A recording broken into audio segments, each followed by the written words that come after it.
بسم اللہ الرحمن الرحیم۔ السلام علیکم۔ آخرت کی بلائیاں صرف ان کے لیے ہیں جو دنیا میں پھونک پھونک کر قدم رکھتے ہیں۔ اللہ سبحانہ تعالیٰ فرماتے ہیں کہ اگر یہ بات نہ ہوتی کہ لوگ مال کو میرا فضل اور میری رضامندی کی دلیل جان کر مالداروں کی مثل بن جائیں تو میں کفار کو یہ دنیا حقیر اتنی دیتا کہ ان کے گھر کی چھتیں بالکل ان کے کوٹھوں کی سیڑھیاں بھی چاندی کی ہوتی جن کے ذریعے یہ بالا خانوں پر پہنچتے، اور ان کے دروازے ان کے بیٹھنے کے تخت بھی چاندی کے ہوتے اور سونے کے بھی۔ میرے نزدیک دنیا کوئی قدر کی چیز نہیں، یہ فانی ہے، زائل ہونے والی ہے، اور ساری مل جائے جب بھی آخرت کے مقابلے میں بہت کم ہے۔ ان لوگوں کی اچھائیوں کے بدلے انہیں یہی مل جاتے ہیں، کھانے پینے، رہنے سہنے، برتنے برتانے میں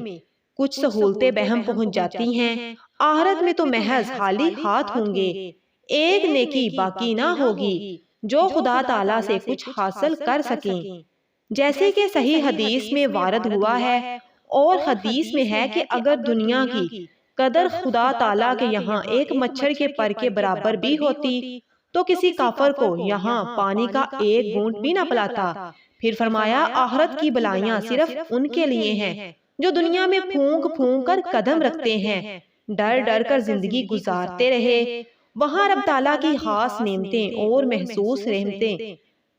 جو انہیں ملیں گی، ان میں کوئی اور نہ شریک ہوگا۔ چنانچہ جب حضرت عمر رضی اللہ تعالیٰ عنہ رسول اکرم صلی اللہ علیہ وآلہ وسلم کے پاس آپ صلی اللہ علیہ وآلہ وسلم کے بالا خانہ میں گئے، اور آپ صلی اللہ علیہ وآلہ وسلم نے اس وقت اپنی ازواج مطہرات سے ایلا کر رکھا تھا تو دیکھا کہ آپ صلی اللہ علیہ وآلہ وسلم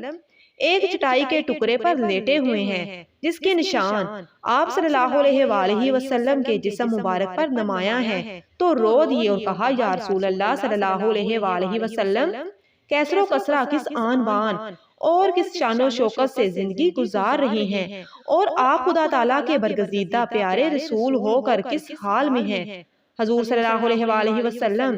تکیہ لگائے ہوئے بیٹھے تھے، فوراً تکیہ چھوڑ دیا اور فرمانے لگے، اے ابن خطاب، کیا تو شک میں ہے؟ یہ تو وہ لوگ ہیں جن کی نیکیاں جلدی سے انہیں مل گئیں۔ ایک اور روایت میں ہے کہ رسول اکرم صلی اللہ علیہ وآلہ وسلم فرماتے ہیں، سونے چاندی کے برتنوں میں کھاؤ پیو، نہیں یہ دنیا ان کے لیے ہے اور آخرت میں ہمارے لیے ہے، اور دنیا میں یہ ان کے لیے یوں ہے کہ رب تعالیٰ کی نظروں میں دنیا ذلیل و خوار ہے۔ ترمذی وغیرہ کی ایک حسن صحیح حدیث میں ہے کہ حضور اکرم صلی اللہ علیہ وآلہ وسلم نے فرمایا،